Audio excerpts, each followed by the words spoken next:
Hey guys, welcome to another Anime Kingdom discussion and review. And oh my gosh, this one is on episode 12 of No Game No Life. This is the final episode, and just like it's a really good episode. So it starts off right where he left off before, with Izuna going, "This is fun," and going all like super strong mode or whatever, red mode.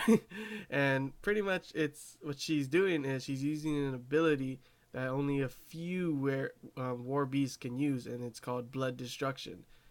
And pretty much just makes her like stronger and faster, I guess, or something, just pushes her beyond her physical limits.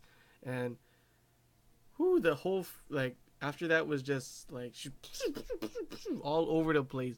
Sora and Shido were like on the back foot the entire time, like just running away. And when it seemed like Sora's like he's got a plan, so he runs straight forward because she shoots two bullets, and he thinks, okay, he won't. She'll think that he'll try and dodge, so he doesn't. Then the next one will be coming at him straight forward, so he shoots his gun and deflects the other one. What he didn't expect, a second shot.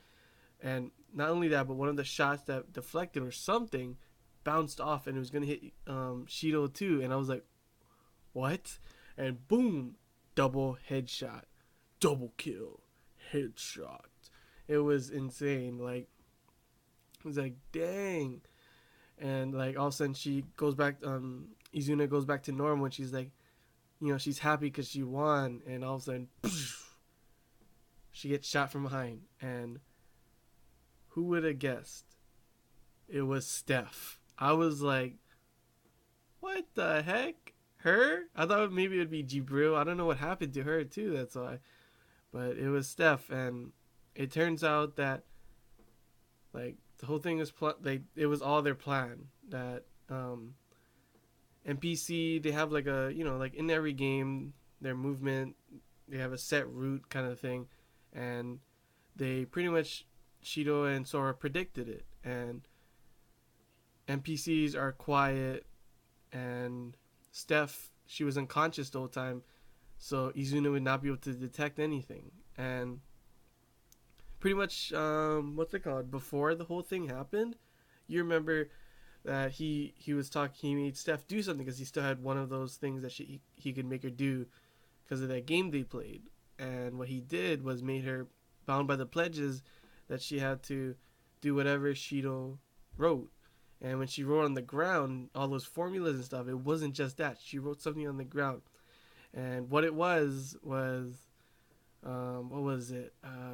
Oh yeah, when her love power is restored, and her love power was restored when Shido shot her gun out and it hit Jibril's shot, and you thought, oh, it was aiming for Izuna because Izuna would be able to dodge, but that wasn't. They expected something like that, and instead of it wasn't aiming for her, it was aiming for Steph, who was below, being carried by an NPC, and I was like, wow, that's crazy. So yeah, so her love power is restored, wait till her energy is like just about to run out, and then just shoot straight.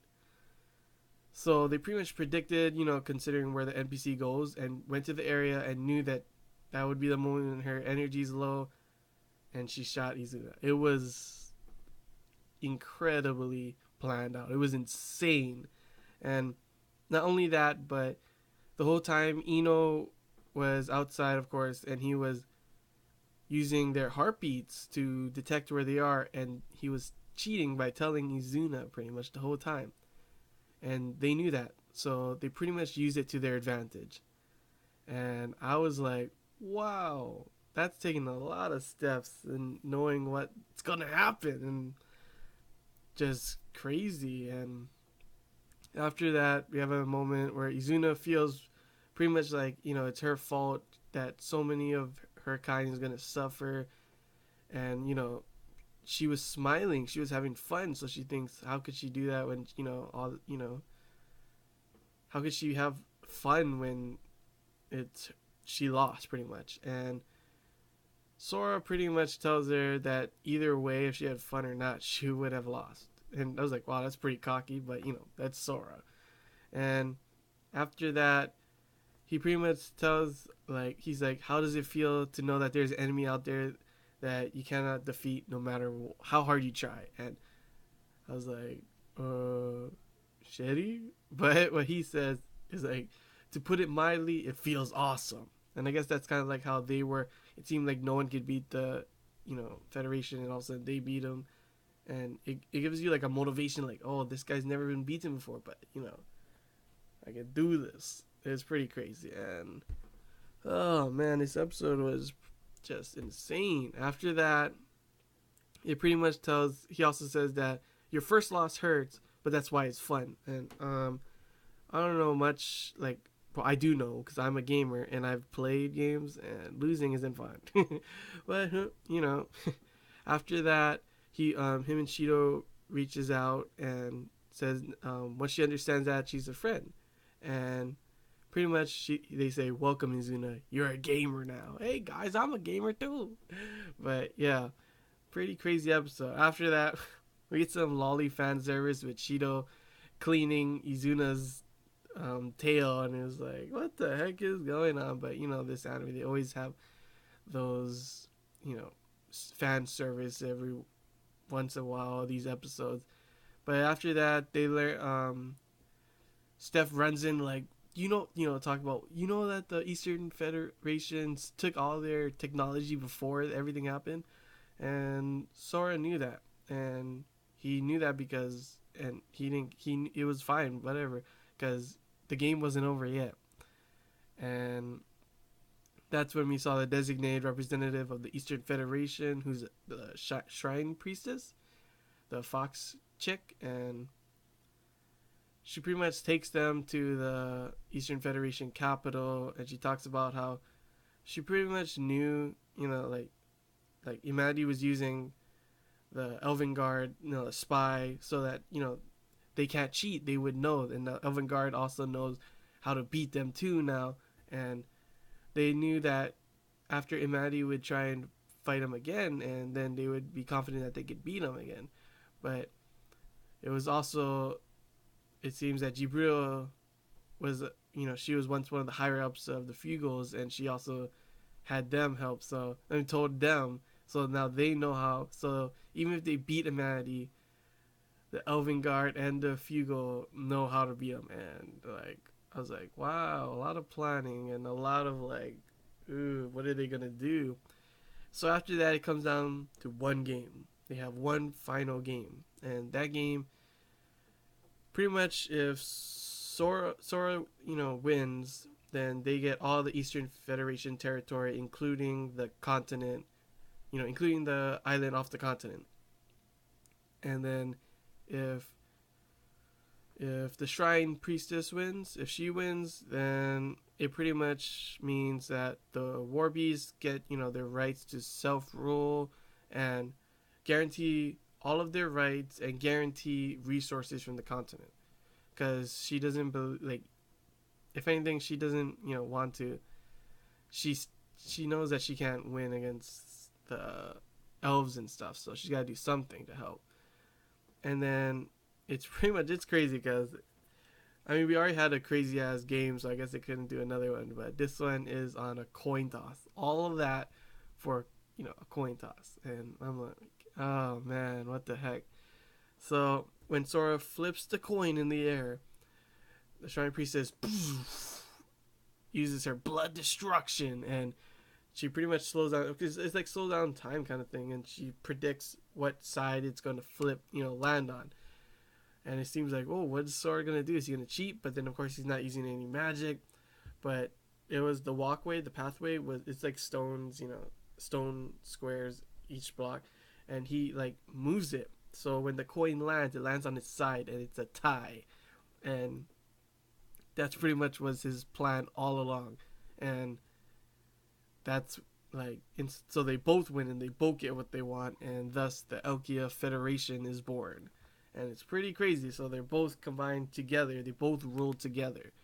And it pretty much, he tells how, he wants to defeat Ted, of course, the one true God, and that you need all the pieces to challenge God, but what you don't need to take the pieces. And what he's doing is he's pretty much gonna win against all of them and gather them together, and they're gonna play against one true God. So that's pretty dang crazy. And of course, we got a little piece. He talks about how why all the race pieces are pretty much chess pieces, and there's the huge chess pieces all around the area and stuff. And well, that's because I think obviously it shows later on too. It shows the world. It's like a chessboard, and all the chess pieces are on it, and it's gonna be a chess game. We had foreshadowing. The first game was what's it called? A chess. They played chess against Tet, and oh man, it's pretty crazy stuff. And then after that, it goes off. We have No Game No Life. Some music comes up. It shows Konami talking to Fee, and they have some cute moments together. It's really cute, those two. And they talk about like tearing the Elven Guard apart, which is the largest country from the inside. So that's how Sora plans to beat them, and with their help, of course. And the end of the show, it shows the number one Exceed race, the Odus, and holy crap, hype, hype, hype. At the very end, it shows Sora and Shido holding hands, and the screen goes black, and it says, let's begin this game. Let's begin the game. And oh my gosh, I cannot wait. It's obvious. It's going to be a season 2, and they better have it, obviously, because of that ending like that. It was insane. Oh man. So I give this episode 9 out of 10, and for the overall season review, I definitely give it a 9 out of 10 too. This anime is really good. It had so many like great characters, great story, great plot, some fan service if you like that too, and just the battles that they had was like so awesome. And oh man, I honestly think this anime was the best anime this season for sure. And just amazing, man. Really good, really good. And this is a discussion, guys. So comment below what you thought about the episode. And ask a question for me what I thought about this episode, or if you guys want to talk about, the second season. Because seriously, I cannot wait for it. So good, can't wait. So I hope you guys enjoyed this anime discussion and review. Till next time, guys. See ya.